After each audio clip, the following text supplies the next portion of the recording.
ഇന്നലെ നമ്മൾ ഐ എന്ന ബീജാക്ഷരത്തെ കണ്ടു. ഇന്ന് കാണുന്നത് ക്ലീം എന്ന ബീജാക്ഷരത്തിന്റെ മഹത്വമാണ്.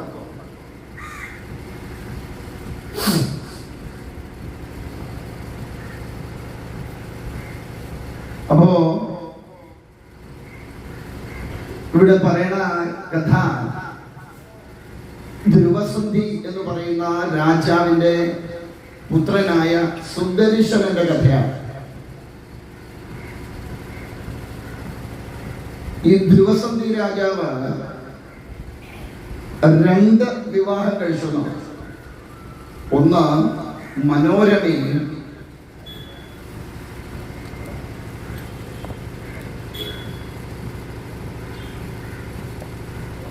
ഒന്ന് ലീലാവതിയും.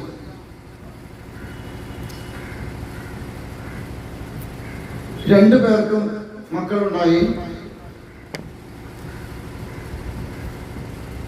ഒരു മനോരമയുടെ പുത്രന്റെ പേര് സുദർശനൻ, ലീലാവതിയുടെ പുത്രന്റെ പേര് ശത്രുജിത്ത്. അങ്ങനെയാണ് 2 മക്കൾ. ഈ ധ്രുവസന്ധി ഉള്ളിടത്തോളം കാലം വലിയ കുഴപ്പങ്ങളൊന്നും ഇല്ലായിരുന്നു. ഭംഗിയായ രീതിയിൽ രാജ്യഭരണമൊക്കെ പോയി. ഒരിക്കൽ അദ്ദേഹം കാട്ടില് ഈ പറഞ്ഞതുപോലെ വേട്ടയാടാൻ രാജാക്കന്മാരുടെ അല്ലെങ്കിൽ ക്ഷത്രിയരുടെ ഒരു വിനോദമാണ് വേട്ടയാടൽ എന്ന രീതി. ദുഷ്ടമൃഗങ്ങളെയൊക്കെ കൊന്നുകൊണ്ടുവന്ന് കഴിക്കുക. അങ്ങനെ വേട്ടയാടാൻ പോയപ്പം അവിടെ വെച്ച് ഒരു സിംഹം ആക്രമിക്കപ്പെട്ട് ഈ ധ്രുവസന്ധി മരണപ്പെട്ട് കഴിഞ്ഞപ്പോൾ അടുത്ത രാജ്യഭാരം ആർക്ക് എന്നുള്ള ഒരു ചർച്ച അവിടെ ഉണ്ടായി. മനോരമയുടെ പിതാവായ വീരസേനന് പറ്റി, ലീലാവതിയുടെ പിതാവായ യുദ്ധാജിത്തും അവിടെ എത്തി ചർച്ചയൊക്കെ ആരംഭിച്ചു. പക്ഷെ ആ ചർച്ച ഭരണകാര്യത്തിലായതുകൊണ്ട് അവസാനം യുദ്ധത്തിലാണ് കലാശിച്ചത്. ഈ കസേര എന്ന് പറയുന്ന ഒരു സാധനം ഏറ്റവും വലിയ ലഹരിയാണെന്ന് പറയാം. ഒരിക്കൽ കയറി ഇരുന്നാൽ പിന്നെ ഇറങ്ങി പോകാൻ തോന്നില്ല. അങ്ങനൊരു സാധനമാണ്. ഇവിടെയും സ്ഥാനം സത്യത്തിൽ അടുത്ത രാജ്യാവകാശി എന്ന് പറയുന്നത് സുദർശനനാണ്. പക്ഷെ കയ്യൂക്കുള്ളവൻ കാര്യക്കാരൻ എന്ന അവസ്ഥ വന്നപ്പോ അവിടെ യുദ്ധത്തിലേക്ക് കലാശിച്ചു. അങ്ങനെ യുദ്ധാജിത്തും വീരസേനന്റെയും സൈന്യങ്ങൾ തമ്മിൽ യുദ്ധം നടന്ന് വീരസേനൻ മരണപ്പെട്ടു. മനോരമ എന്ന രാജ്ഞിക്ക് ആരോരും ഇല്ലാതെയായി.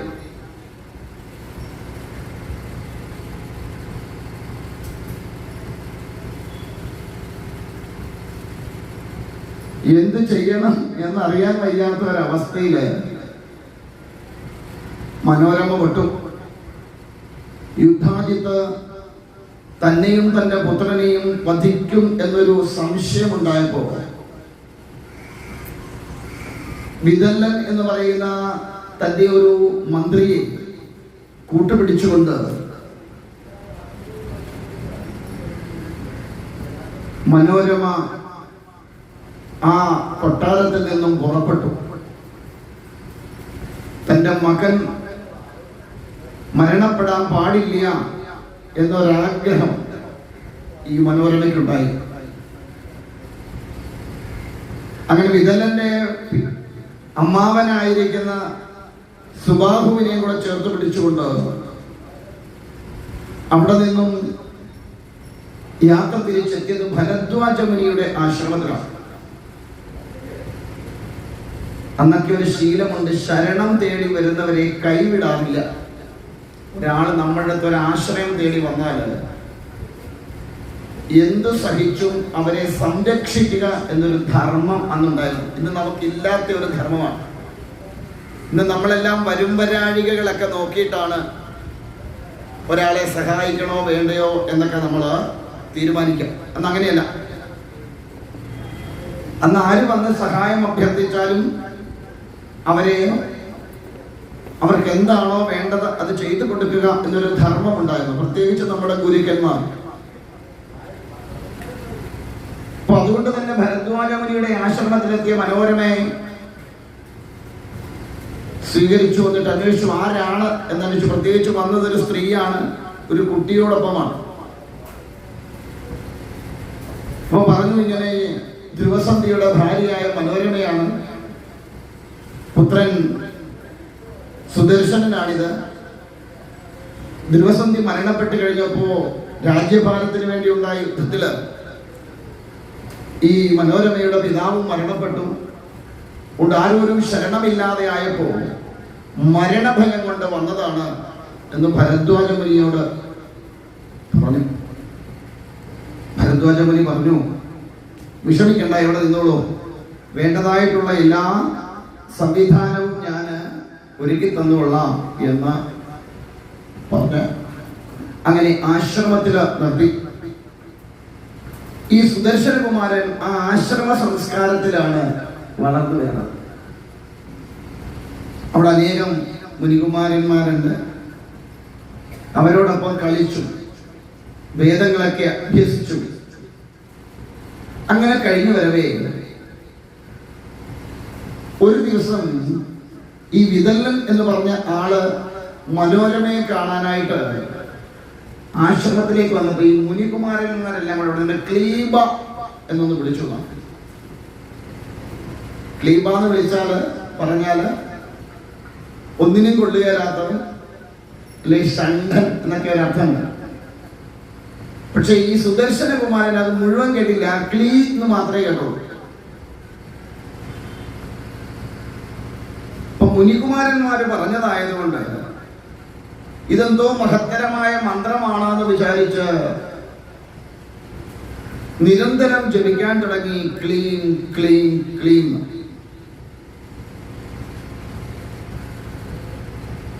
പറയാറുണ്ട്, കൊടുക്കേണ്ട സമയത്ത് കൊടുക്കേണ്ട പോലെ കൊടുത്താലേ ഗുണമുണ്ടാവും. എന്തെങ്കിലും കൊടുക്കുന്നുണ്ടെങ്കിൽ അത് കുട്ടിക്കാലത്ത് കൊടുക്കണം. ഇല്ല വലിയ വൃക്ഷമായി കഴിഞ്ഞിട്ട് വളമിട്ടിട്ടും വെള്ളം ഒഴിച്ചിട്ടും വലിയ കാര്യമൊന്നും ഇല്ല. ഉദരത്തിൽ കിടക്കുന്ന സമയം മുതൽ വേണം ശരിക്കും കൊടുക്കാൻ. ഭാഗവത്തിലേക്ക് എത്തി നോക്കിയാൽ നമുക്ക് അവിടെ കാണാൻ കഴിയും. പ്രഹ്ലാദകുമാരനൊക്കെ അമ്മയുടെ ഉദരത്തിൽ കിടന്നുകൊണ്ടാണ് ഹരിനാമം പഠിച്ചത്. അപ്പൊ അങ്ങനെ ആ കുഞ്ഞു പ്രായത്തിൽ തന്നെ ഈ ക്ലീം എന്നൊരു ബീജാക്ഷരത്തിന്റെ നിത്യമായ ജപം ഈ കുമാരന്റെ മനസ്സിനെ അത്യധികം സംശുദ്ധിയിലേക്ക് വരുത്തി. അതുകൊണ്ട് തന്നെ ഭഗവതിയുടെ ബീജാക്ഷരമായതുകൊണ്ട് കാലക്രമേണ ഭഗവതി ഉള്ളിൽ തെളിഞ്ഞു നിൽക്കാൻ തുടങ്ങി. പരിപൂർണമായിട്ടും ഭഗവതിയുടെ പാതാരവിന്ദങ്ങളെ മാത്രം ആശ്രയിച്ചുകൊണ്ട് സുദർശനകുമാരൻ വളർന്നു. ആ സമയത്താണ് ഈ യുദ്ധായുധ് തന്റെ സൈന്യവുമൊക്കെ ആയിട്ട് ഭരദ്വാജമുനിയുടെ ആശ്രമത്തിലെത്തി. അന്വേഷണം നടക്കുന്നുണ്ടായിരുന്നു, എവിടെയാണ് ഈ മനോരമയും കുട്ടിയും ഉള്ളത് എന്ന്. ചാരന്മാരെ വിട്ട്, അന്ന് പറയുക ചാരന്മാരെന്നാണ്, ഇന്ന് നമ്മൾ പറയാം ഇന്റലിജൻസ് എന്ന് പറയും. അവരാണ് അന്വേഷിക്കുക. അങ്ങനെ ഭരദ്വാജമുനിയുടെ ആശ്രമത്തിലുണ്ടെന്ന് പറഞ്ഞ യുദ്ധാജിത്ത് അവിടെ എത്തി മനോരമയും കുട്ടിയെയും ഏതെങ്കിലും വിധത്തിൽ ഇല്ലാതെയാക്കണം എന്ന് വിചാരിച്ചു. അവിടെ ഭരദ്വാജമുനിയുടെ ആശ്രമത്തിൽ ചെന്നിട്ട് മനോരമയെ പിടിച്ചുകൊണ്ടു പോവാനുള്ള ഒരു ശ്രമം നടത്തി. ഭരദ്വാജമുനിയോട് പറഞ്ഞു, അവളെ വിട്ടുതരണം, അല്ലെങ്കിൽ അങ്ങേക്ക് അതിന്റെ ബുദ്ധിമുട്ടുണ്ടാവും, ഞാൻ ബലാത്മകമായിട്ട് ഇവളെ പിടിച്ചുകൊണ്ടു പോകും എന്ന് ഭരദ്വാജമുനിയുടെ അടുത്ത് പറഞ്ഞു. അപ്പൊ അദ്ദേഹം പറഞ്ഞു, അവള് വരികയാണെങ്കിൽ കൊണ്ടുപോയിക്കൊള്ളൂ, പക്ഷേ ബലമായി ഇവിടുന്ന് കൊണ്ടുപോകാൻ ഞാൻ അനുവദിക്കില്ല. കാരണം ഞാൻ സംരക്ഷണം കൊടുത്തതാ, അതല്ലെങ്കിൽ നീ എന്നെ കൊന്നിട്ടേ കൊണ്ടുപോകാൻ പറ്റും. ഇനി നിന്റെ സൈന്യത്തിന്റെ ബലത്തിൽ കൊണ്ടുപോകാനാണ് നീ ഉദ്ദേശിക്കണമെങ്കിൽ വിശ്വാമിത്രന്റെ അവസ്ഥ ഉണ്ടാകാതെ നോക്കുക കൂടി വേണമെന്ന. അപ്പോഴാണിവിടെ ഈ യുദ്ധാജിത്ത് ചോദിക്കുന്നത്, എന്താണ് ഈ വിശ്വാമിത്രന്റെ അവസ്ഥ? വിശ്വാമിത്രൻ നമുക്കറിയാവുന്ന ഋഷിയാണ്. ഗായത്രി മന്ത്രത്തിന്റെ ദർശനം ഉള്ള ആളാണ് വിശ്വാമിത്രൻ. അദ്ദേഹമാണ് അതിന്റെ ഋഷി. ഓരോ മന്ത്രങ്ങൾക്കും ഋഷിയും ഛന്ദസ്സും ദേവതയൊക്കെ ഉണ്ട്. ആ ഋഷി എന്ന് പറയുന്നത് ആ മന്ത്രത്തെ ദർശിച്ച ആളാണ്. അദ്ദേഹം അതിനു മുമ്പ് രാജാവായിരുന്നു, ക്ഷത്രിയനായിരുന്നു. അദ്ദേഹം ഒരിക്കല് വസിഷ്ഠമുനിയുടെ ആശ്രമത്തിൽ ചെന്നപ്പോ അവിടെ ഒരു പശുവുണ്ട്. ആര് ചെല്ലുന്നു എന്നതിനനുസരിച്ചിട്ടാണ് അവരുടെ ട്രീറ്റ്മെന്റ്. ഇപ്പൊ രാജാവ് എന്നാൽ രാജാവിന് കൊടുക്കേണ്ടതായ വൈശിഷ്ട്യമായ വിഭവങ്ങൾ എന്തുണ്ടോ അതെല്ലാം കൊടുക്കുന്നത് ഈ പശുവാണ്. നന്ദിനി എന്നാണ് പേര്. അപ്പൊ വിശ്വാമിത്രൻ അവിടെ ചെന്നപ്പോ ഒരു രാജാവിന് കിട്ടേണ്ടതായ എല്ലാ ഭക്ഷണക്രമങ്ങളും ഈ ആശ്രമത്തിലുണ്ടായപ്പോ അതിശയം തോന്നിയത്, എവിടുന്നാ ഇങ്ങനെ ഇത്ര ഭംഗിയായ രീതിയിൽ രാജോപചാരം അനുസരിച്ചുള്ള ഭക്ഷണം ഉണ്ടായതെന്ന് ചോദിച്ചപ്പോ വസിഷ്ഠമുനി പറഞ്ഞത്, എന്റെ നന്ദിനി പശു തന്നതാണ്. അപ്പൊ വിശ്വാമിത്രനൊരു മോഹം, ഇവിടെ കൊണ്ടുപോയാലോ? ആരെ? ഈ പശുവിനെ. വിശ്വാമിത്രൻ വസിഷ്ഠനോട് പറഞ്ഞ, ആ പശുവിനെ ഇങ്ങനെ തന്നാൽ 10,000 പശുവിനെ അങ്ങോട്ട് തരാം. വസിഷ്ഠമുനി പറഞ്ഞ സാധ്യമല്ല. കാരണം ഈ ആശ്രമത്തിലെ എല്ലാ കാര്യങ്ങൾക്കും വേണ്ടതായിരിക്കുന്ന പാലും നെയ്യും വെല്ലുക എല്ലാം കിട്ടണത് ഈ നന്ദിനിയിൽ നിന്നാണ്. തന്നെയല്ല, അവള് കാമധേനുവാണ്. എന്താഗ്രഹിക്കണോ അതവള് തരും. അപ്പൊ അതുകൊണ്ട് അതിനെ വിട്ടു തന്നാൽ ഞങ്ങളുടെ കാര്യം കുഴപ്പത്തില്ല, അതുകൊണ്ട് അങ്ങേക്ക് അത് തരാനായിട്ട് ഇച്ചിരി ബുദ്ധിമുട്ടുണ്ട് എന്ന് പറഞ്ഞപ്പോ വിശ്വാമിത്രൻ രാജാവായതുകൊണ്ട് തന്നെ അത് തന്റെ അധികാര പരിധിയിലുള്ളതാണ് എന്ന് ചിന്തിച്ചിട്ട് ഈ നന്ദിനി പശുവിനെ പിടിച്ചുകൊണ്ട് പോകാതെ വസിഷ്ഠമുനി നോക്കി നിന്നു. കാരണം ഭരണാധികാരി എന്തെങ്കിലും പിടിച്ചെടുത്താൽ എതിർക്കാനുള്ള അവകാശമില്ല എന്നാണ് അന്നും ഇന്നൊട്ടുമില്ല. അപ്പൊ അതുകൊണ്ട് തന്നെ വസിഷ്ഠമുനി അങ്ങനെ നിന്നു. അപ്പൊ നന്ദിനി പശു തിരിഞ്ഞു നോക്കിയിട്ട് അവര് തമ്മിൽ ഒരു ഇത് നടത്തിയ, എന്നെ അങ്ങനെ അങ്ങ് വിട്ടുകൊടുക്കുകയാണോ? നന്ദിനി പശു ആരോട് ചോദിച്ചു എന്ന് വസിഷ്ഠമുനിയോട് ചോദിച്ചു. അതായത് ഉള്ളിലുള്ള ഇംഗിതം എന്തെന്നുള്ളത് അറിയാൻ കഴിഞ്ഞു എന്നർത്ഥം. അപ്പൊ ഇവിടുന്ന് തിരിച്ചു സന്ദേശം അയച്ചു, രാജാവാണ്, അതുകൊണ്ട് എനിക്ക് എതിർക്കാൻ ബുദ്ധിമുട്ടുണ്ട്, നീ എന്താന്ന് വെച്ചാ ചെയ്തോളാ പറഞ്ഞു. പറയും ആരോടെ? നന്ദിനി പശുവിടെ. നന്ദിനി പശുവിടെ കൊണ്ട് വെച്ചു. ലക്ഷക്കണക്കിന് സൈന്യങ്ങളാണ് നന്ദിനി പശുവിന്റെ ദേഹത്തിൽ നിന്ന് ചാടിപ്പോകുന്നത്. വിശ്വാമിത്രന്റെ സൈന്യത്തെ പരാജയപ്പെടുത്തി വിശ്വാമിത്രൻ തിരിഞ്ഞു ഓടി. പിടിച്ചു നിൽക്കാൻ വയ്യാത്ത അവസ്ഥയാണ്. അന്ന് വിശ്വാമിത്രൻ തീരുമാനിച്ചാണ്, ഈ വസിഷ്ഠനെ ഒരു പാഠം പഠിപ്പിച്ച് ഞാൻ അടങ്ങും, അതുകൊണ്ട് ഇനി ഞാൻ എന്ത് ചെയ്യാൻ പോകൂ, തപസ് ചെയ്ത് ഋഷിയാവാൻ തീരുമാനിച്ചു. അതുകൊണ്ട് വിശ്വാമിത്രൻ രാജർഷിയായിട്ടാണ് അറിയപ്പെടുക. ഋഷിവര്യന്മാര് പല വിധത്തിലുണ്ട്. രാജർഷിയുണ്ട്, ബ്രഹ്മർഷിയുണ്ട്, ദേവർഷിയുണ്ട്. അതിൽ രാജർഷിയാണ് ആര്? ഈ വിശ്വാമിത്രൻ. അപ്പൊ ഈ കഥ പറഞ്ഞു കൊടുത്തു ഭടൻ ആർക്ക്? ഈ യുദ്ധാജിത്തിന്. അതുകൊണ്ട് പറഞ്ഞു, വെറുതെ ഉടക്കാനൊന്നും നിൽക്കണ്ട, ചിലപ്പോ ഏതുവഴി ആ പണി വരുന്നതെന്നുള്ളത് അറിയില്ല എന്ന് പറഞ്ഞു. എന്ന് വെച്ചാൽ കായബലത്തിനേക്കാൾ അധികമാണ് തപോബലം. നമ്മൾ ഈ ചിലരെ കാണുമ്പോൾ നമുക്കൊരു പുച്ഛം തോന്നും ചിലരോട്, ഇല്ലേ? ഈ ചില ആൾക്കാരെ കാണുമ്പോഴേ എന്നൊക്കെ നമ്മൾ പറയും. പക്ഷെ അതാണോ എന്നുള്ളത് നമുക്ക് ചിലപ്പോൾ തിരിച്ചറിയാൻ കഴിയില്ല. നമ്മൾ അവരെ കേൾക്കുകയോ കേൾക്കാതെയോ അധിക്ഷേപിച്ചാൽ ചിലപ്പോൾ അതിലുണ്ടാകുന്ന തിരിച്ചടികൾ വളരെ വലുതായിരിക്കും. കാരണം ഈ പറയുന്ന നമ്മുടെ ചിന്തയിൽ നിൽക്കുന്ന അവസ്ഥയല്ല അവരുടെ അവസ്ഥ. അതിനെ തിരിച്ചറിയാനുള്ള ബോധം നമുക്കില്ലാത്തതുകൊണ്ടാണ്. അപ്പൊ ഇവരുടെ കൂടെ നടക്കുന്നത് ആരൊക്കെയാണെന്ന് നമുക്കറിയാൻ പറ്റില്ല. നമുക്ക് കാണാൻ കഴിയാത്ത പലരും ചിലപ്പോൾ അവരുടെ കൂടെ ഉണ്ടാവും. പറയാറുണ്ട്, പോയി മുട്ടുമ്പോൾ മുട്ടുന്നവന്റെ കരുത്ത് എന്താണെന്ന് അറിഞ്ഞിട്ട് മുട്ടാവും, അല്ലെങ്കിൽ കുഴപ്പം പണി കുടുംബത്തിൽ കിട്ടും.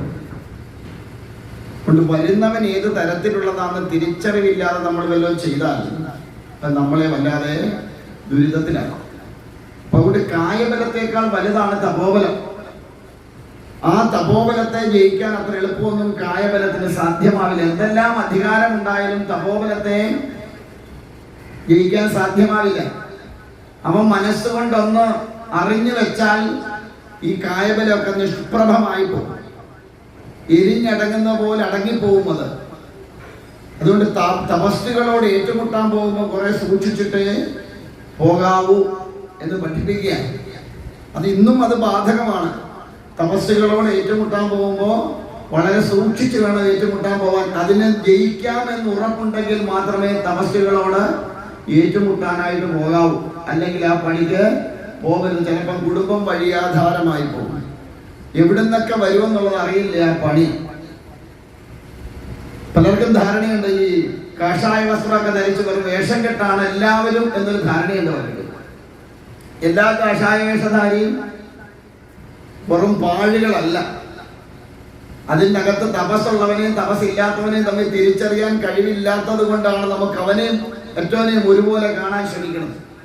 ആ തപസ്സുകളുടെ ബലം എന്താണെന്ന് തിരിച്ചറിയാൻ കഴിഞ്ഞില്ലെങ്കിൽ, അത് തിരിച്ചറിയാതെ ഇറങ്ങി പുറപ്പെട്ടാൽ ചിലപ്പോൾ കിട്ടുന്നത് കുടുംബം തന്നെ ഇല്ലാതെയാവുന്ന അവസ്ഥയിലായിരിക്കും. അത് തിരിച്ചറിവ് ഇല്ലാതെ ഇറങ്ങി പുറപ്പെടരുത് എന്നൊരു സന്ദേശം നമുക്ക് ഇതിൽ കൂടിയുണ്ട്. അതുകൊണ്ട് എൻ്റെ കായബലം അല്ലെ എൻ്റെ ബലം, എൻ്റെ അധികാര ബലം, അല്ലെങ്കിൽ എൻ്റെ ഇത് ധനബലം, അല്ലെങ്കിൽ എൻ്റെ ബന്ധുബലം കൊണ്ടൊക്കെ അവനെ നേരിട്ട് കളയാമെന്ന് തോന്നിയാൽ അത് നാശത്തിലേക്കായിരിക്കും കൊണ്ട് എത്തിക്കുക. അങ്ങനെ വിശ്വാമിത്രൻ തപസ് ചെയ്യാനായിട്ട് പോയി, രാജ്യമൊക്കെ പോയി ഉപേക്ഷിച്ചിട്ട് തപസ് ചെയ്യാനായിട്ട് പോയി. അങ്ങനെ തപസ് ചെയ്ത് വിശ്വാമിത്ര ഋഷിയായി. എന്നിട്ടും ആരായില്ല? ബ്രഹ്മർഷിയായില്ല. എന്തായാലും ആ ഒരു കാര്യം പറഞ്ഞപ്പോൾ യുദ്ധാജിത്ത് വിചാരിച്ചതാ പിന്നെ പോട്ടെ, ഒരു കൊച്ചും തള്ളയല്ലേ, പൊക്കോട്ട് വിട്ടേക്കാം, ഇനി അവനെ കാട്ടിക്കിടന്നിട്ട് എന്നെ എന്തോ ചെയ്യാനാ എന്നൊരു ധാരണ ഉണ്ടായിക്കൊണ്ട് തിരിച്ചു പോയിന്നാണ്. പക്ഷെ സുദർശനകുമാരൻ ഈ ബീജാക്ഷരം ജപിച്ചുകൊണ്ട് അങ്ങനെ വളർന്ന് യൗവനയുക്തനായി. ഈ അവസരത്തിലാണ് കാശി രാജ്യത്ത് ശശികല എന്ന് പറയുന്ന ഒരു പെൺകുട്ടി കാശി രാജാവിന്റെ മകളായിട്ട് ഉണ്ടായിരുന്നു. അവളും ഇതേപോലെ തന്നെ ബീജാക്ഷരത്തെ ജപിച്ചുകൊണ്ട് വളർന്നു വന്ന കുട്ടിയാണ്. ആ കുട്ടിക്കുള്ളിൽ ഒരു ദർശനമുണ്ടായി. ഭഗവതിയുടെ നിനക്കുള്ള വരൻ ഭരദ്വാജന്റെ ആശ്രമത്തിലുണ്ട്, പേര് സുദർശൻ എന്നാണ്, അവനാണ് നിന്നെ വിവാഹം കഴിക്കാൻ പോണത് എന്ന് ഉള്ളിലൊരു സന്ദേശം കിട്ടി. അതുകൊണ്ട് തന്നെ ശശികല ഈ സുദർശനകുമാരനെ മാത്രം നനച്ചുകൊണ്ടിരിക്കാൻ തുടങ്ങി. അങ്ങനെ വിവാഹപ്രായം എത്തിക്കഴിഞ്ഞപ്പോൾ ഇന്നത്തെ കാലത്ത് സ്വയംവരമാണ്. ഇഷ്ടമുള്ള പുരുഷനെ ഭരിക്കാൻ രാജകുമാരന്മാരെ എല്ലാം ഇങ്ങനെ നിരത്തിക്കൊണ്ടിരുത്തും. ഇപ്പോഴും കൂടുതലും സ്വയംവരം തന്നെ അല്ലേ? പിന്നെ വീട്ടുകാർ സമ്മതിച്ചില്ലെങ്കിൽ ഒരു ഒളിവരവും കൂടെ ആവും അല്ലേ? എവിടെങ്കിലുമൊക്കെ ചെന്നിട്ട് പിടിക്കണം എന്നുള്ളതാണ്. അപ്പോ അന്ന് കുമാരന്മാരെയൊക്കെ നിരത്തിയിരുത്തിയിട്ട് അവരുടെ വീരചരിതങ്ങളൊക്കെ പറഞ്ഞു കേൾപ്പിക്കുമ്പോൾ അതിൽ തനിക്ക് ഏതിനെയാണോ മനസ്സുകൊണ്ട് ഇഷ്ടപ്പെട്ടതെന്ന് വെച്ചാൽ ആ രാജകുമാരനെ വിവാഹം കഴിക്കുക, അല്ലെങ്കിൽ വരണമാലയും ചേർത്ത്, അതിനാ വരണമാലയം ചേർത്തത്. വിവാഹം കഴിക്കുമ്പോൾ ശ്രദ്ധിച്ചിട്ടോ ആരാ ആദ്യം മാലയിടുക? പൂമാല ആദ്യം ധരിക്കുന്നത് ആരാ? ചെറുക്കൻ പെണ്ണിനിട്ട് കൊടുക്കുമോ അതോ പെണ്ണ് ചെറുക്കനിട്ട് കൊടുക്കുമോ? പെണ്ണ് ഇവിടൊക്കെ എങ്ങനെ വന്നോ?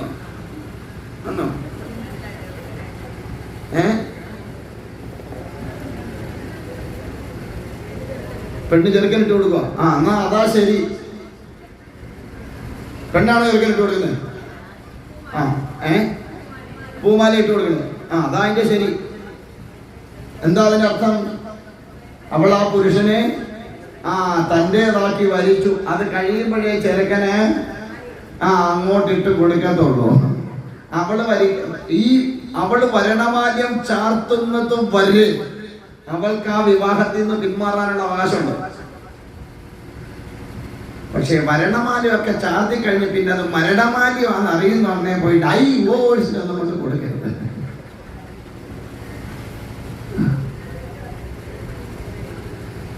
ഇപ്പം കെട്ടിക്കേറുന്നതിന്റെ 3-ാം ദിവസം കെട്ടും പൊട്ടിച്ചിഞ്ഞു പോരും. എന്താവോ എന്നെ കൊണ്ടൊക്കെ പറ്റത്തില്ല, അതുങ്ങളെ സഹിക്കാന്ന. പിന്നെ എന്തിനാണ് നീ ഈ സാമാനം എടുത്ത് അവരെ കഴുത്ത് ഇട്ടുകൊടുത്തേ എന്നും അറിഞ്ഞില്ലായിരുന്ന? സ്വയം മരിച്ചു കഴിഞ്ഞാൽ പിന്നെ അതിന് എന്ത് സംഭവിച്ചാലും എന്ത് വേണം? അതിനെ തരണം ചെയ്യാനുള്ള മനോധൈര്യത്തോടു കൂടിയാവണം ജീവൻ തുടങ്ങേണ്ടത്. എന്നും പറഞ്ഞ് ഭർത്താവിനെ എടുത്തിട്ട് ഇരിക്കണം എന്നല്ല ഞാൻ പറഞ്ഞത്. അങ്ങനെയുള്ളവരും ഉണ്ട്, ഇല്ലേ? അതാരും അറിയത്തില്ല. ഭർത്താക്കന്മാർ ഇടിമേടിക്കുന്ന ആരും അറിയത്തില്ല. പെണ്ണുങ്ങളെ ഒന്ന് നോക്കിപ്പോയാൽ ഉടനെ പീഡനം എന്ന് പറഞ്ഞുകൊണ്ട് കൊടുക്കുകയും ചെയ്യും. പാവം പിടിച്ച ആണുങ്ങൾ എവിടെ കൊണ്ട് കൊടുത്തിട്ട് എന്ത് കാര്യം? അവരെ തിരിഞ്ഞു നോക്കാം. ഒരു സംഘടനയില്ല. ഇവിടെ സ്ത്രീ സംഘടനയുണ്ട്, ശാക്തീകരണമുണ്ട്, പിന്നെ എന്തൊക്കെയുണ്ട്, ഇല്ലേ? പുരുഷന്മാരുടെ ഒരു സംഘടനയില്ല. അവരെല്ലാം മേടിച്ച് കിട്ടിയാലും അവർ മിണ്ടാതെ അവിടെ ഇരുന്നോണം പാവാറുണ്ട്. എപ്പോഴും നിയമം കൂടുതൽ ബലം ആർക്കാ? അതിന്റെ കുറെ അഹങ്കാരം ഉണ്ട് താനും, ഇല്ലേ? ഞങ്ങൾ വിചാരിച്ച പലതും നടക്കേടാവൂ എന്നുള്ള ഒരു ധാരണ. അപ്പോ എല്ലാവരും ഒരുപോലെ നല്ല ഞാൻ ഈ പറയുന്നതിന്റെ അർത്ഥം. പക്ഷെ പലരും ആ ഒരു പ്രോഫിറ്റിനെ മിസ്യൂസ് ചെയ്യുന്നവരുണ്ട് ഒരുപാട്. നമുക്ക് കിട്ടുന്ന ആ ഒരു ഗുണത്തെ മിസ്യൂസ് ചെയ്യാൻ പാടില്ല. അപ്പൊ എന്തായാലും അങ്ങനെ ആദ്യം സ്ത്രീയാണ് വരണമാലയും ചാർത്തുക. ആ വരണമാലയും ചാർത്തുന്നത് വരെ അവൾക്ക് ആ വിവാഹത്തിൽ നിന്ന് പിന്മാറാനുള്ള അവകാശം ഉണ്ട്. അത് വരണമാലയും ചാർത്തി കഴിയുമ്പോഴാണ് പിന്നെ എന്ത് കഴുത്തിൽ ചാർത്തി കൊടുക്കണത്? താലി ചാർത്തി കൊടുക്കണത്. എന്താണ് ഈ താലി?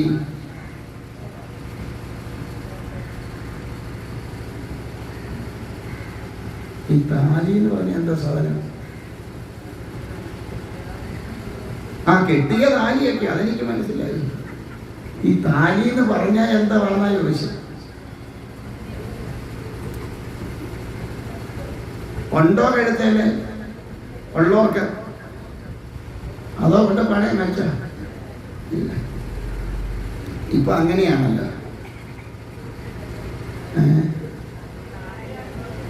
താലി ആരും വെക്കത്തില്ല. പോട്ടെ. ഇപ്പൊ പലരും അതേലാ പിടുത്തം. നീ ഇതിന്റെ ബലത്തിൽ എവിടെയോടാ കിടന്ന് എന്നോട് ചേർന്ന് നേട്ട കിടന്ന് ആ പിടിച്ചോണ്ടാവും.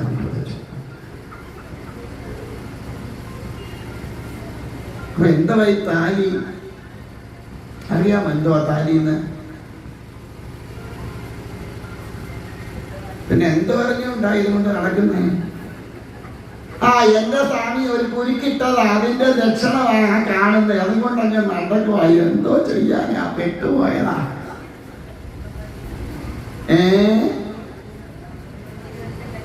ജീവിതത്തിന്റെ കെട്ടുപാടി പെട്ടുപോയതാ. നീ ഇപ്പൊ എന്തോ ചെയ്യും? സമയം പോലെ താലി പറഞ്ഞുതരാം. വരട്ടെ, നോക്കട്ടെ ആർക്കെങ്കിലും താലി എന്താണെന്ന് അറിയാമോ? അത് കഴിഞ്ഞിട്ടാണ്.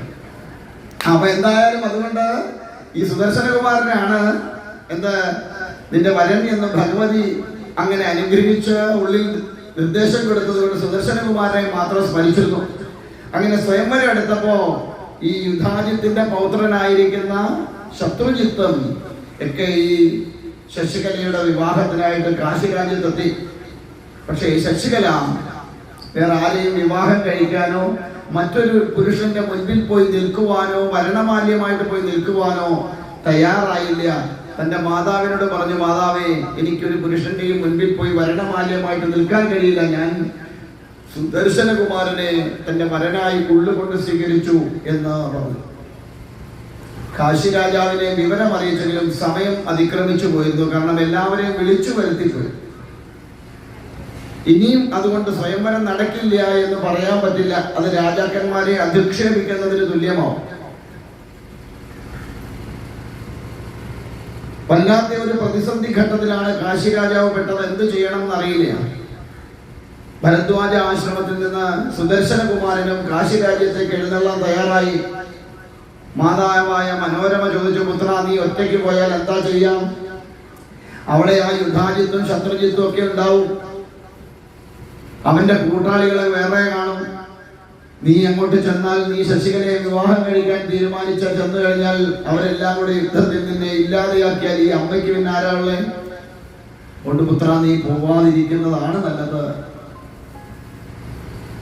പക്ഷേ സുദർശനകുമാരൻ പറഞ്ഞു, ഹേ മാതാവേ, അവിടുത്തെ അനുഗ്രഹമുണ്ടെങ്കിൽ ഒന്നും സംഭവിക്കില്ല. രണ്ടാമത് സാക്ഷാൽ ജഗദംബിക എന്നോടൊപ്പം ഉണ്ട് എനിക്ക് രക്ഷയ്ക്കായിട്ട്. പിന്നെ മറ്റാരുടെയും ഒരു രക്ഷയും എനിക്ക് ആവശ്യമില്ല. ആ ഭഗവതി കൂടെ ഉള്ളപ്പോ പിന്നെ എന്തിനാ ഭയം? ഏത് ശത്രു വന്നാലും നിഷ്പ്രഭമാക്കാൻ കഴിയുന്ന ആ ശക്തി സ്വരൂപിണി എന്റെ കൂടെ നിന്നുകൊണ്ട് എനിക്ക് വേണ്ടതായിട്ടുള്ള സഹായത്തെ ചെയ്യും എന്നുള്ള ഉറപ്പുള്ളത് കൊണ്ട് മാതാവ് വിഷമിക്കേണ്ട. പക്ഷേ മനോരമ അപ്പോഴും തന്റെ പുത്രനെ ഒറ്റയ്ക്ക് വിടാൻ തയ്യാറായില്ല. കൂടെ പോയി. കാശി രാജ്യത്ത് എന്നപ്പോ സുദർശനകുമാരനെ കാശി രാജാവ് സ്വീകരിച്ച് ആനയിച്ചിരുത്തി. യുദ്ധാജിത്തും ശത്രുജിത്തും ഒക്കെ അറിഞ്ഞു സുദർശനൻ എത്തിയിട്ടുണ്ട്. തീരുമാനിച്ചു, അവൻ അങ്ങനെങ്ങാനും പന്നിനെ കൊണ്ട് പോയാൽ അവനെ ഇല്ലാതാക്കുക എന്നുള്ളതാണ് ലക്ഷ്യം എന്ന് തീരുമാനിച്ചിട്ട് എന്ത് ചെയ്തു? യുദ്ധത്തിന് തയ്യാറായപ്പോഴാണ് അവരെല്ലാം ഇരുന്നത്. കാശി രാജാവ് ചെന്ന് ഈ രാജകുമാരന്മാരോട് പറഞ്ഞു, തന്റെ പുത്രിയായിരിക്കുന്ന ശശികല വിവാഹത്തിന്റെ സ്വയംവരത്തിന് തയ്യാറാവണില്ല, അതുകൊണ്ട് ഈ സ്വയംവരത്തെ വേണ്ട എന്ന് വെച്ചിട്ട് എല്ലാവരും പോകണം. പക്ഷെ ഇവരാരും തയ്യാറായില്ല. അവർക്ക് മനസ്സിലായി ഈ സുദർശനകുമാരനെയാണ് ഇവള് വിവാഹം കഴിക്കാൻ ഉദ്ദേശിക്കുന്നത് എന്ന് മനസ്സിലാക്കി കഴിഞ്ഞപ്പോ, അങ്ങനെയാണെങ്കിൽ രണ്ടിനെയും വെറുതെ വിടില്ല എന്നൊരു തീരുമാനത്തിലെത്തി യുദ്ധാജിത്തും ശത്രുജിത്തും ഒക്കെ. ഇനി എന്താ ചെയ്യാം? ഒരു യുദ്ധം ഒഴിവാക്കിക്കൊണ്ട് വേണം തന്റെ മകളുടെ വിവാഹം നടത്തേണ്ടതെന്ന് ആഗ്രഹിച്ചു കാശി രാജാവ്. എന്താണ് ഉപാധി എന്ന് ഇങ്ങനെ ചിന്തിക്കുമ്പോ ശശികല പറഞ്ഞു, പിതാവേ, ഞങ്ങളുടെ വിവാഹം അർദ്ധരാത്രിയിൽ നടത്തി തരിക. എന്നിട്ടോ ഞങ്ങൾ പോയി കഴിയുമ്പോൾ രാവിലെ നേരം വിളിക്കൂലേ, അപ്പോഴത്തേക്ക് ഇവരെ പോയി കഴിഞ്ഞു എന്ന് അറിഞ്ഞാൽ പിന്നെ ഇവര് യുദ്ധത്തിനൊന്നും തയ്യാറാവില്ല, അതുകൊണ്ട് അവിടുന്ന് വിഷമിക്കേണ്ട എന്ന് പറഞ്ഞു. അങ്ങനെ മനോരമയുടെയും കൂടി അനുവാദത്തോടു കൂടി ശശികലയുടെയും സുദർശനകുമാരന്റെയും വിവാഹം അർദ്ധരാത്രിയിൽ നടത്താൻ തീരുമാനിച്ചു. അങ്ങനെ അർദ്ധരാത്രിയിൽ വിവാഹം നടത്തി. പക്ഷേ യുദ്ധാജിത്തും ശത്രുജിത്തും മറ്റുള്ള രാജകുമാരന്മാരും എല്ലാവരും ഇത് നേരത്തെ അറിഞ്ഞിരുന്നു. ഈ എല്ലാവർക്കും ഉണ്ടെന്ന് ചാരന്മാര് എല്ലാ രാജാക്കന്മാരുടെ കൂടെ ഉണ്ട് ഇന്റലിജൻസ് വിഭാഗം. അവരിങ്ങനെ അന്വേഷണം നടത്തിക്കൊണ്ടേയിരിക്കും, എന്താ സംഭവിക്കണത്. അങ്ങനെ വിവരം കിട്ടിയതുകൊണ്ട് ഇവരാരും ഉറങ്ങിയില്ല. സുദർശനകുമാരനും ശശികലയും പോകുന്ന തക്കം നോക്കി അവരോട് യുദ്ധത്തിന് തയ്യാറായി. അതിഗംഭീരമായ യുദ്ധം നടന്നു. ആ യുദ്ധം നടന്ന വേളയിൽ സാക്ഷാൽ ജഗദംബിക സർവവിധമായിരിക്കുന്ന ആയുധങ്ങളോടും കൂടി സുദർശനകുമാരന്റെ മുൻപിൽ നിന്നുകൊണ്ട് ശത്രു സൈന്യത്തെ അമ്പേ പരാജയപ്പെടുത്തി. ഞാനത് ചോദിച്ചോട്ടെ, നമുക്ക് എത്ര പേർക്കുണ്ട് ഉറപ്പ് പൂക്കോട്ടെ ഭഗവതി എന്റെ കൂടെ ഉണ്ടെന്ന്? ശരി, ഉറപ്പാണല്ലോ. ഇനിയും പൊട്ടല്ലേ? ഉറപ്പാണേ. അപ്പൊ എന്റെ കൂടെ ഉണ്ടെങ്കിൽ എന്റെ ബാക്കിയുള്ളതിന്റെ കൂടെ ഒക്കെ കാണുമല്ലോ പൂക്കോട്ട് ഭഗവതി, ഇല്ലേ? ഇനി ഞാൻ സംശയം ചോദിച്ചോട്ടെ, മക്കൾ ദൂരത്തോട്ട് പോവാറുണ്ടോ? നമ്മുടെ വീട് വിട്ട് പോവാറുണ്ടോ? ഉണ്ട്. ഫോൺ കൊടുത്തു വിടാറുണ്ടോ? ഫോൺ അല്ലെങ്കിൽ അവരുടെ കയ്യിലുണ്ടോ ഫോണ്? ഇവിടുന്ന് ബാംഗ്ലൂർ പോവാണെന്ന് വിചാരിക്കുക, ഇതിനോടകം എത്ര തവണ വിളിക്കും?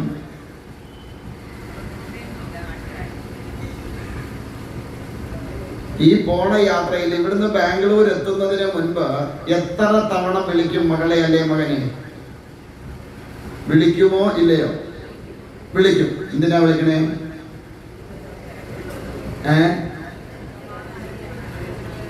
യാത്ര സുഖമായിരുന്നോ, എവിടെത്തി ബുദ്ധിമുട്ട് വല്ലതും ഉണ്ടായോ എന്നറിയാൻ ആണല്ലോ. പൂക്കോട്ടെ ഭഗവതി കൂടെ ഉണ്ട് എങ്കിൽ തൻ്റെ മകൻ അല്ലെ തൻ്റെ മകൾ ഇവിടുന്ന് യാത്ര തിരിച്ചാൽ അവിടെ എത്തുന്നവരെ ഒരു ബുദ്ധിമുട്ടുമില്ലാതെ എൻ്റെ പൂക്കോട്ടെ ഭഗവതി എൻ്റെ മകനെ കാത്തോളും എന്നെന്താ ഉറപ്പില്ലാത്ത? പിന്നെന്തിനാ ഇടയ്ക്ക് വിളിക്കുന്നേ?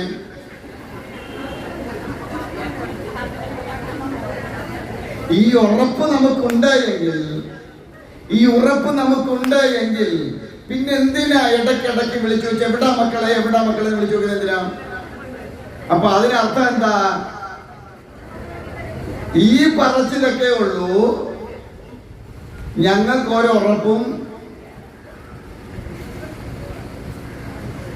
പൂക്കോട്ടെ ഭഗവതി കൂടെ ഉണ്ടായെങ്കിൽ എന്റെ മകൻ അല്ലെ എന്റെ മകൾ ഇവിടുന്ന് യാത്ര പുറപ്പെട്ട് കഴിഞ്ഞാൽ അവനെ എത്തിക്കേണ്ടിടത്ത് എത്തിച്ചു കൊള്ളും എന്ന് നമുക്കുറപ്പുണ്ടായെങ്കിൽ നമ്മൾ ഇടയ്ക്കിടയ്ക്ക് വിളിക്കണോ? മക്കളെ അവിടെ ചെല്ലുമ്പോൾ ഒന്ന് വിളിച്ചേക്കാൻ പറഞ്ഞാൽ പോരെ? നമ്മളതാണോ ചെയ്യാ? അപ്പൊ പിന്നെ എവിടെയാന്നേ ഉറപ്പ?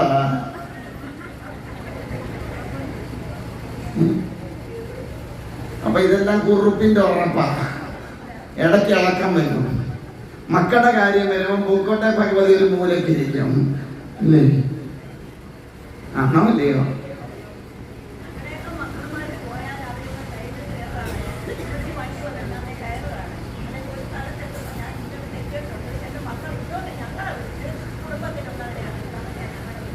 അല്ല, അപ്പൊ ഞാനൊരു സംശയം ചോദിച്ചു, അത് ഇവിടുന്ന് പറഞ്ഞു വിട്ടിട്ടല്ലേ? അവര് സ്വയമേ വിളിക്കുന്ന. അപ്പൊ അത് നല്ല മക്കളാ. കാരണം വീട്ടിൽ ഇരിക്കുന്നവർ വിഷമിക്കരുത് എന്ന് വിചാരിച്ചിട്ട്. അപ്പൊ അമ്മമാർക്ക് ഉറപ്പില്ലാഞ്ഞിട്ടല്ല ഇടയ്ക്കിടയ്ക്ക് വിളിച്ച് പറയണേ. പോട്ടെ, അതൊരു നല്ല കാര്യമാണ്. അങ്ങനെ സ്നേഹമുള്ള മക്കളാണെങ്കിൽ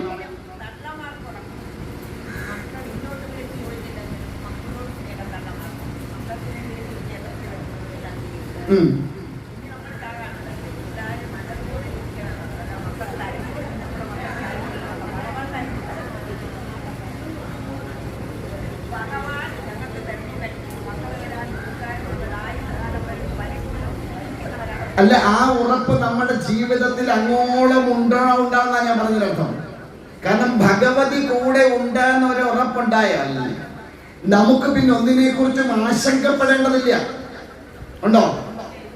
ഭഗവതി കൂടെ ഉണ്ടെന്ന് ഉറപ്പുണ്ടായാൽ അവിടെ പിന്നെ ഒന്നിനെ കുറിച്ച് ഒരു ആശങ്കയുടെ ആവശ്യമില്ല. കാരണം ആ ഉണ്ടാവാൻ പോണത് അല്ലെങ്കിൽ സംഭവിക്കാൻ പോണത് അത് അവിടുന്ന് നോക്കിക്കൊള്ളും എന്നൊരു ഉറപ്പ് നമുക്ക് എല്ലാ കാര്യത്തിലും ഉണ്ടാവാറുണ്ടോന്ന് എന്റെ ചോദ്യം. മക്കളെ ഞാനൊരു ഉദാഹരണം എടുത്താ, എല്ലാ കാര്യത്തിലും ആ അമ്മ നോക്കിക്കോളും, എനിക്കതിനെ കുറിച്ച് ആശങ്കപ്പെടേണ്ടതില്ല എന്നൊരു ബോധം നമുക്ക് എപ്പോഴും ഉണ്ടാവാറില്ല. ഉണ്ടോ?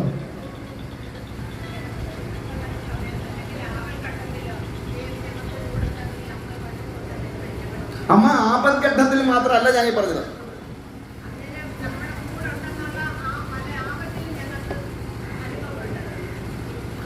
ഞാൻ പറഞ്ഞത് ആപത്ഘട്ടങ്ങൾ മാത്രമല്ല, നമ്മുടെ ജീവിതത്തിൽ അങ്ങോളം ഇങ്ങോളം ആ ഭഗവതിയാണ് എന്നെ നയിക്കണത്, ആ ഭഗവതി എന്നോടൊപ്പമുണ്ട്, ആ ഭഗവതി എല്ലാം നോക്കിക്കണ്ട് ചെയ്തുകൊള്ളും എന്നും പറഞ്ഞ് വെറുതെ ഇരിക്കണമെന്നല്ല പറഞ്ഞതിനർത്ഥം. ഞാൻ അവിടെ നമുക്ക് ഓരോ കാര്യത്തിലും മുൻപോട്ട് ഇറങ്ങി പുറപ്പെടുമ്പോ നമുക്ക് ആശങ്ക ഉണ്ടാവുന്നത് പിന്നെന്തിനാണ് എന്റെ ചോദ്യം. ആ ഒരു ഉറപ്പ് നമ്മുടെ ഉള്ളിലുണ്ട് എങ്കിൽ നമ്മുടെ ജീവിതത്തിൽ എന്തെല്ലാം സംഭവിക്കാൻ പോയാലും അത് ഭഗവതിയാണ് എന്ന് നോക്കിക്കൊള്ളും എന്നുള്ള ഒരു ഉറപ്പ് ഉണ്ടെങ്കിൽ പിന്നെ ഇവിടെ നമുക്ക് ആശങ്ക ഉണ്ടാവുക. ആ ഒരു ആശങ്ക നമ്മുടെ ജീവിതത്തിൽ ഉണ്ടാവുന്നുണ്ടെങ്കിൽ ആ ഉറപ്പിന് ബലമില്ലാത്ത ഉറപ്പാണ്, അല്ലേ?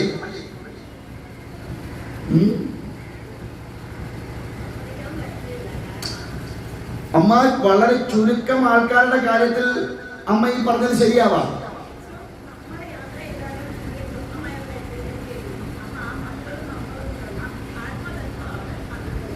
അത് ഞാൻ അംഗീകരിച്ചു. അമ്മ ഈ പറഞ്ഞത് മക്കൾ വിളിച്ചു പറയണതും അല്ലെ അമ്മമാര് വിളിച്ചു പറയുന്നതും ആത്മബന്ധത്തിന്റെ അല്ലെ മക്കളും അമ്മയും തമ്മിലുള്ള ആ ഒരു ബന്ധത്തിന്റെ ഇതാണ്. അത് ഞാൻ അംഗീകരിക്കുന്നു, അതെപ്പോഴും ആവശ്യവുമാണ്. പക്ഷെ ഞാൻ പറഞ്ഞതിന്റെ പൊരുൾ അമ്മയ്ക്ക് പിടികിട്ടാത്തതുകൊണ്ടാണ്. നമ്മുടെ ഉള്ളിൽ ആ ഒരു ഭഗവതി നോക്കിക്കൊള്ളും എൻ്റെ കുഞ്ഞിനെ എന്നൊരു ഉറപ്പ്, അല്ലെങ്കിൽ എൻ്റെ ജീവിതത്തിൽ അമ്മയുണ്ട് കൂടെ എന്നൊരു ഉറപ്പുണ്ട് എങ്കിൽ പിന്നെ നമുക്ക് ആശങ്കപ്പെടേണ്ട കാര്യം എന്താണ് എൻ്റെ ചോദ്യം.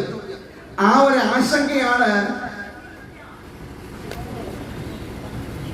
എങ്കിൽ ഞാൻ സമ്മതിച്ചു.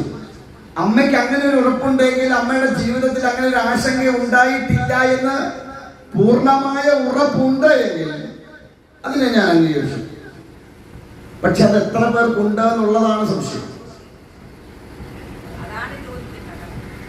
എത്ര പേർക്ക് ആ ഉറപ്പുണ്ട് തന്റെ ജീവിതത്തിൽ, ആ ഭഗവതി നോക്കിക്കൊള്ളും, അല്ലെ ആ ഭഗവതിയാണ് തീരുമാനിക്കുന്നത് എന്ന ബോധം നമുക്ക് എത്ര പേർക്കുണ്ട്? ആ ബോധം എത്ര പേരുടെ ഉള്ളിൽ ഉറയ്ക്കുന്നുണ്ട്?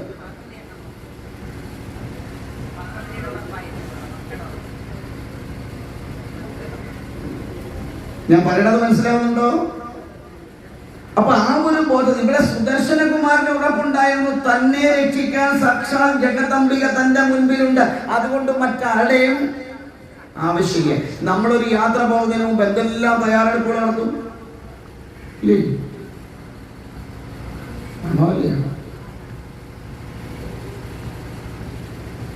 എന്തിനാണ്? പോകുന്നിടത്ത് ബുദ്ധിമുട്ടൊന്നും ഉണ്ടാവാതിരിക്കാൻ നമ്മൾ മുൻകൂട്ടി തയ്യാറെടുക്കുക. അവിടെ ചോദിക്കും വേണ്ടേ, വേണം, ഇല്ലെന്നല്ല. പക്ഷെ ഈ യാത്രാ മധ്യത്തില് നമുക്കുണ്ടാകുന്ന പ്രതിസന്ധികളെ തരണം ചെയ്യാനുള്ള ഒരവസ്ഥ നമുക്കില്ലാതെ വന്നാലോ?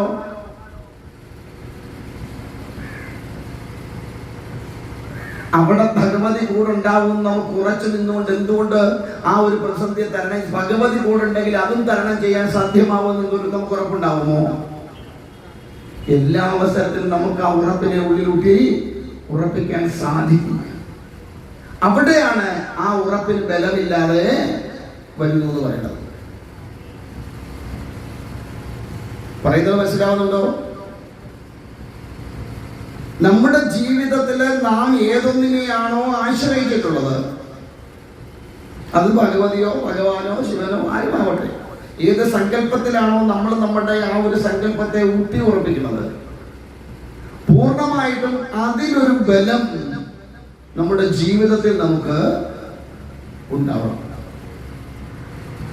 ഇവിടെ സുദർശനകുമാരനുള്ളതുപോലെ തന്റെ മാതാവ് തനിക്ക് വേറെ ആരും കൂടെ ഇല്ല, സൈന്യമില്ല എന്ന ചിന്ത ആശങ്ക പുറപ്പെടുമ്പോ അവിടെ തന്റെ കൂടെ സാക്ഷാൽ ജഗദംബികയുണ്ട് എന്നുള്ള ബോധം, ആ അമ്മ തന്നെ സംരക്ഷിച്ചു കൊള്ളും, തനിക്ക് വേണ്ടതായ കരുത്ത് അവിടുന്ന് തന്നുകൊള്ളുമെന്നുള്ള ഒരു ബോധത്തിന്റെ ആ ഒരു ഉറപ്പ്,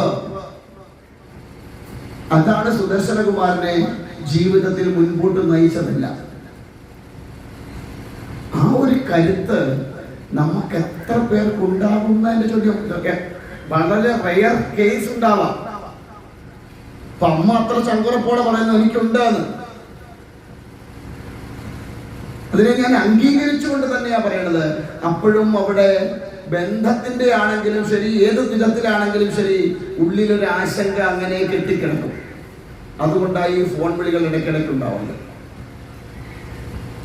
ബന്ധം ശരിയാണ്, അമ്മയും മകനും അല്ലെ, അച്ഛനും മകനും അല്ലെ, അമ്മയും മകളും അല്ലെ, അങ്ങനെയുള്ള ബന്ധം ആത്മബന്ധം തന്നെയാണ്, അത് രക്തബന്ധമാണ്, അത് പൊക്കിൾക്കൊടി ബന്ധമാണ്, ഇതൊക്കെ ഞാൻ അംഗീകരിക്കുന്നു. പക്ഷെ അപ്പോഴും അവിടെ എവിടെയോ ഒരു ആശങ്ക നമ്മുടെ ഉള്ളിലുണ്ടാവും.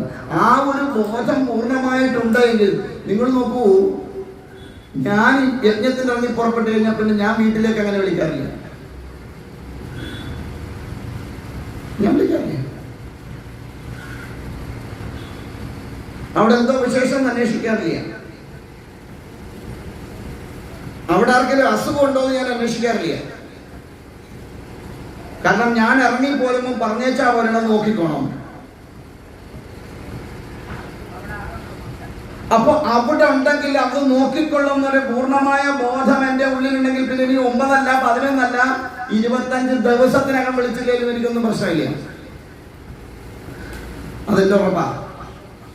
അതുകൊണ്ട് ഞാൻ ആശങ്കപ്പെടാറില്ല അവിടെ എന്ത് സംഭവിക്കുന്നു.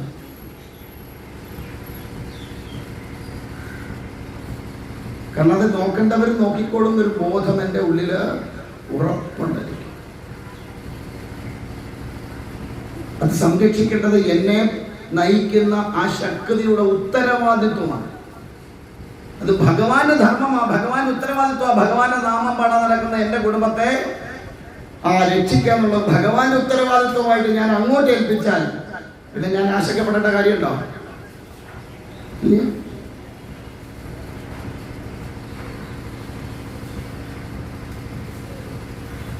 ആ ബോധത്തെ നമുക്ക് ഉറപ്പിക്കാൻ കഴിയണമുള്ളേ. ഞാൻ വലിയ ആളെന്നല്ല പറഞ്ഞു നിർത്തണം. ഇതുകൊണ്ട് എടുത്തിറങ്ങിയ കാലം മുതൽ ഉറപ്പാണ് അത് നോക്കിക്കോളും. എനിക്ക് കിട്ടാനുള്ളതാണ് അത് കിട്ടിയിരിക്കും, പോകാനുള്ളതാണ് ആ വഴിക്ക് പൊക്കോട്ടെ എന്ന് ചിന്തിക്കുന്ന കൊണ്ടല്ല. അന്നും ഇന്നും ഇതുവരെ ജീവിതത്തിൽ നമുക്ക് ഭഗവാൻ നമ്മുടെ കൂടെ ഉണ്ടെന്ന് ബോധം ഉറച്ചാൽ പിന്നെ അവിടെ എന്തിന് ആശങ്കയുടെ ആവശ്യം ഉണ്ടാവില്ല. അതാണ് സുദർശനം കുട്ടിക്കാലം മുതലേ ആ ബീജാക്ഷരം ജപിച്ചതിന്റെ കരുത്ത്. തന്റെ ജീവിതത്തിൽ അങ്ങോളം ആ ഭഗവതി കൂടെ ഉണ്ടാവും, ആ ഭഗവതി തന്നെ സംരക്ഷിച്ചുകൊള്ളും. മറ്റാരും രക്ഷിക്കാൻ വന്നാലും അത് രക്ഷയാകില്ല. ആര് രക്ഷിച്ചാലേ രക്ഷയാകൂ? ആ സാക്ഷാൽ ഭഗവതി രക്ഷിച്ചാലേ രക്ഷയാകൂ എന്ന ബോധം. ബാക്കിയൊക്കെ നിഷ്പ്രഭമായി പോകാൻ കഴിയുന്ന രക്ഷകളായില്ല ഇല്ലേ? നമ്മളോട് പലരും പറയാണ്ട് നീ പേടിക്കേണ്ട ഞാനുണ്ട് കൂടെ എന്ന്. ഈ പറഞ്ഞ എന്റെ കാര്യം ആര് നോക്കും? ഇപ്പൊ ഞാൻ പറയാണ് നിങ്ങൾ പേടിക്കേണ്ട, നിങ്ങളുടെ കൂടെ ഞാൻ ഉണ്ടെന്ന് പറഞ്ഞു. അങ്ങോട്ട് കുരിഞ്ഞേച്ച് ഒന്ന് കുരിഞ്ഞേച്ച് നൂലിനു മുമ്പ് ശ്വാസം പോയാൽ ആര് നോക്കി? അപ്പൊ ബാഹ്യമായിരിക്കുന്ന സംരക്ഷണങ്ങളെല്ലാം അത് ഏത് സമയവും ഇല്ലാതെയാവാവുന്നതാണ്. പക്ഷെ ഏതൊരു സംരക്ഷണമാണ് നമുക്ക് എന്നും നിലനിൽക്കാൻ? ആ സാക്ഷാൽ ഈശ്വരിയുടെ ആ ഒരു സംരക്ഷണം മാത്രമേ നമുക്ക് കൂടെ എന്നും ഉണ്ടാവുകയുള്ളൂ. എന്തായാലും ഭഗവത് സുദർശനകുമാരന്റെ മുൻപിൽ നിന്നുകൊണ്ട് ശക്തമായ രീതിയിൽ പോരാടി ശത്രു സൈന്യങ്ങളെ മുഴുവൻ നിഷ്പ്രഭമാക്കി ഓടിച്ചു. കാശി രാജാവിന് സന്തോഷമായി. കാരണം തന്റെ പുത്രിക്ക് കിട്ടിയിരിക്കുന്ന വരൻ ഏറ്റവും ഉത്തമനാണ് എന്നുള്ള ബോധം. എന്തുകൊണ്ട്? ഈശ്വരിയെ പ്രത്യക്ഷപ്പെടുത്താൻ പോലും കഴിയുന്ന വിധത്തിലുള്ള ഭക്തി ഉള്ളിൽ ഉറച്ചവനാണ്. അതുകൊണ്ട് താനും ഒരു ഭാഗ്യം ഉണ്ടായി.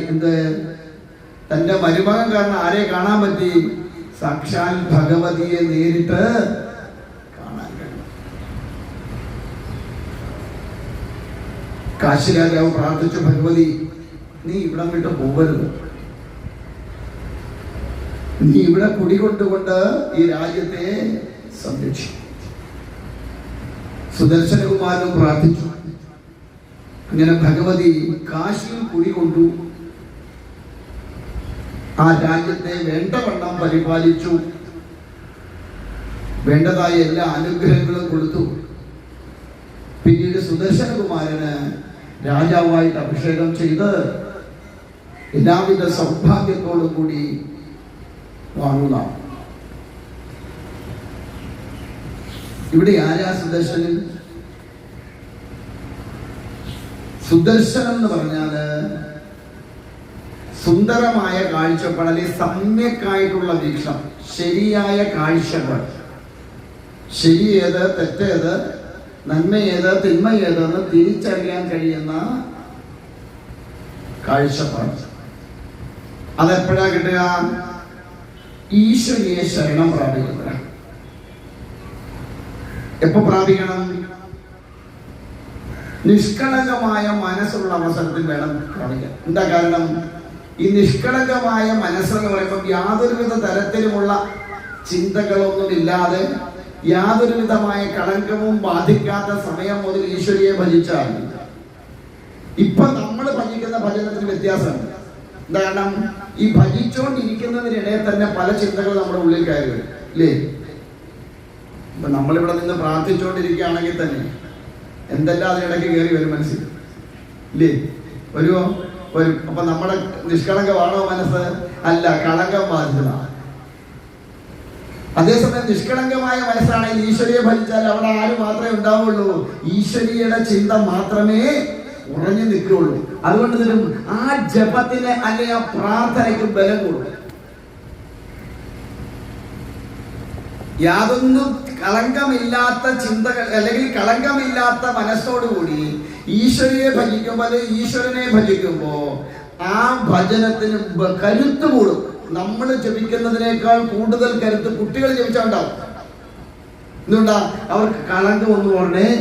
ഇന്നത്തെ പിള്ളേർ പിന്നെ കളങ്കം ഇല്ല എന്നൊന്നും പറയാന് പറ്റത്തില്ല. കാരണം തലവെക്കാൻ തുടങ്ങിയപ്പോഴത്തേക്ക് മുതലേ നെറ്റന്റെ തോണ്ടാൻ തുടങ്ങിയതാ. അതിനകത്ത് കാണുന്ന എല്ലാം കണ്ടു കേട്ട് പോയതാ. പിന്നെ ആ കളങ്കം യാതിക്കാതിരിക്കില്ല. കാരണം അകത്ത് കിടന്നപ്പോൾ ഇപ്പോഴും അവർക്ക് കിട്ടിക്കൊണ്ടിരുന്നത് ഇത് അമ്മ തോണ്ടിക്കൊണ്ടിരിക്കുമായിരുന്നു. അമ്മ ഇങ്ങനെ തോണ്ടി തോണ്ടി തോണ്ടി തോണ്ടി തോണ്ടി കൊച്ചിന് പാല് കൊടുക്കുമ്പോഴും തോണ്ടും, ആഹാരം കൊടുക്കുമ്പോഴും തോണ്ടും, അവസാനം കൊച്ചും തോണ്ടും, അവസാനം അമ്മ തോട്ടിയുമാവും.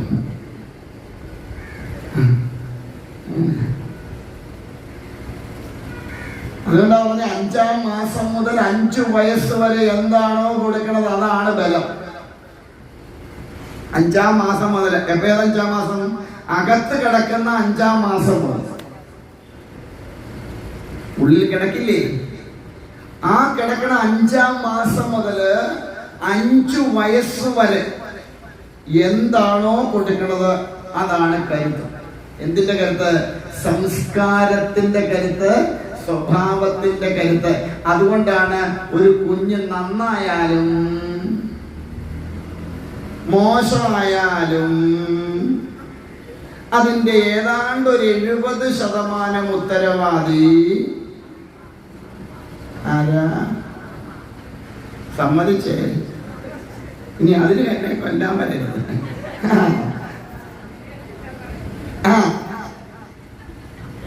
പിന്നെ വേണേ പിടിച്ചു നിൽക്കാൻ വേണ്ടി ഭർത്താക്കന്മാരുടെ മുമ്പിൽ എന്ന് പറയാൻ മനുഷ്യനെ നിങ്ങളുടെ കുടുംബക്കാരുടെ ഗുണം ആ കാണിക്കുന്നതൊക്കെ വേണേ പറഞ്ഞ് പിടിച്ചു നിൽക്കാന്നുള്ളതേ ഉള്ളൂ.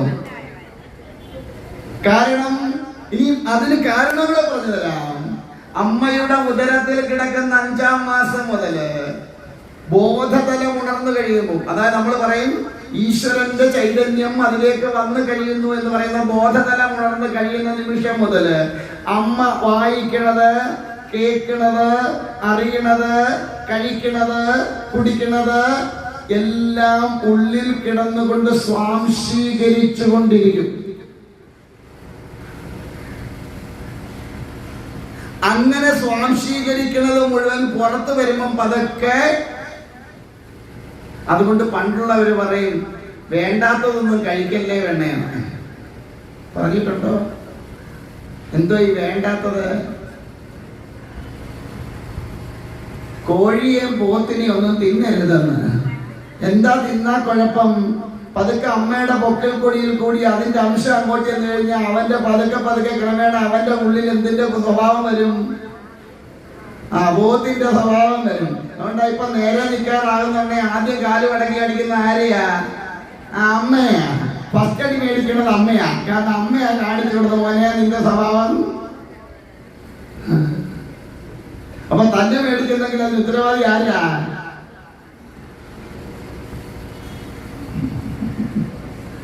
പോയിട്ട് 35% പിന്നെ അച്ഛനിൽ നിന്നാ. കാരണം പുറത്ത് വന്ന് അച്ഛൻ കാണിക്കുന്നതൊക്കെ കണ്ട് അതിനെ അനുകരിക്കും. പുറത്ത് വന്നു കഴിയുമ്പോൾ അനുകരിക്കാൻ തുടങ്ങാൻ കൂടുതൽ അച്ഛനെയാണ്. അപ്പൊ അച്ഛനെ അനുകരിച്ചു തുടങ്ങുന്നിടത്താണ് പിന്നെ ബാക്കി വരുന്ന ഈ 35% വരുന്ന പുറത്തുനിന്ന് കിട്ടുന്നതും ഒക്കെ കൂടെ ചേർത്താൽ 30% അല്ലെങ്കിൽ 30%. 70% ഉത്തരവാദി. സമ്മതിച്ചല്ലോ. അപ്പൊ മക്കൾ തൊഴിക്കാൻ വരുന്നെങ്കിൽ കാരണക്കാരി ആരാ? പ്രധാന കാരണക്കാരി. അതിനാരെല്ലാം ചീത്ത വന്നിട്ട് കാര്യമുണ്ടോ? അങ്ങോട്ട് കൊടുക്കുന്നത് ബൂസ്റ്റ് കലക്കി ഹോർലിക്സ് കലക്കി ഒന്നും കൊടുത്താൽ പോരായിരുന്നു. അങ്ങനത്തെ കിടന്നപ്പോ കൊടുക്കേണ്ടത് വയോജനം കൊടുക്കാത്തതിന്റെ കുഴപ്പമാണ്. ഇപ്പൊ കോഴി നിന്ന് അവസാനം ഇപ്പം മനസ്സിലാവുന്നുണ്ടോ പറയണത്?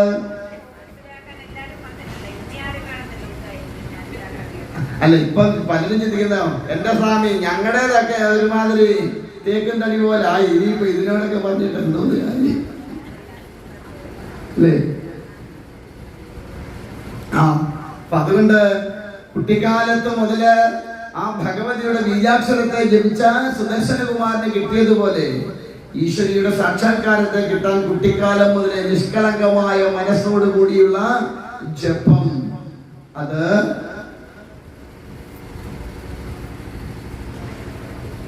അങ്ങനെയായി നിർത്താൻ പോവാ. അപ്പൊ അതുകൊണ്ട് കുഞ്ഞുങ്ങളെ കുട്ടിയായിരിക്കുമ്പം തന്നെ ഈശ്വരീയമായ സങ്കല്പങ്ങള്, അതിനനുസരിച്ചുള്ള സംസ്കാരത്തെ ആർക്ക് പകർന്നു കൊടുക്കണം? കുഞ്ഞുങ്ങൾക്ക് പകർന്നു കൊടുക്കണം. അങ്ങനെയായാൽ ഒരു നല്ലൊരു ശതമാനവും, ഒരു 90% മക്കൾ എന്ത് ചെയ്യില്ല, തല തിരിഞ്ഞു പോകാൻ സാധ്യത വളരെ കുറവ്. കൊച്ചുമക്കളെയൊക്കെ വിളിച്ചെടുത്ത് നാമം ജപിക്കുന്ന അമ്മമാരുണ്ടോ ഇവിടെ? എന്താ വിളക്ക് കത്തിക്കുന്ന വീടേ ഉള്ളൂ. എത്ര പേരുണ്ട് കൊച്ചുമക്കളെ വിളിച്ചിട്ട് നാമം ജപിക്കുന്ന അമ്മൂമ്മമാരെ? കൈകൊട്ടിക്കുന്നവരുണ്ടോ? ഒന്ന്. ഞാൻ കൊച്ചുമക്കളില്ല, സമാധാനമായി, അതുകൊണ്ട് നമ്മൾ രക്ഷപ്പെട്ടു. ആ ശരി.